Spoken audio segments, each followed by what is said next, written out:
ദുനിയാവിന്റെ പുറത്ത് വെച്ചുകൊണ്ട് നിങ്ങളെ കുറ്റപ്പെടുത്തിയ, നിങ്ങളെ ആക്ഷേപിച്ച, നിങ്ങളെ പരദൂഷണം പറഞ്ഞുകൊണ്ട് നടക്കുന്നവരുണ്ടോ? അള്ളാഹുവിന്റെ ഖുർആനിന്റെ ഈ വരായത്ത് നിങ്ങൾ ഓദിക്കോ. ഇന്നാ നഹ്നു നസ്സൽന الذിക്റ വഇന്നാ ലഹു ലഹാഫിളൂൻ. ഈ വരായത്ത് നിങ്ങൾ ഓദിക്കോ. എത്ര വലിയ പരദൂഷണം പറയുന്നവരാണെങ്കിലും അവരെ അള്ളാഹു അതിനുള്ള പാഠം പഠിപ്പിക്കുമല്ലോ. ഇന്നാ നഹ്നു നസ്സൽന الذിക്റ വഇന്നാ ലഹു ലഹാഫിളൂൻ. ഈ ഖുർആനിന്റെ ആയത്ത് നിങ്ങളുടെ ഹൃദയത്തിൽ കൊണ്ടുവാ. നിങ്ങൾ എപ്പോഴും ചൊല്ലിക്കോ.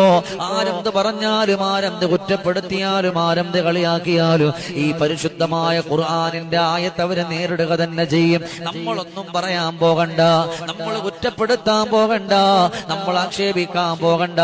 കാരണം നാളെ നമ്മൾ മരിക്കുമ്പോ നമുക്കൊരമലും കിട്ടാനില്ല.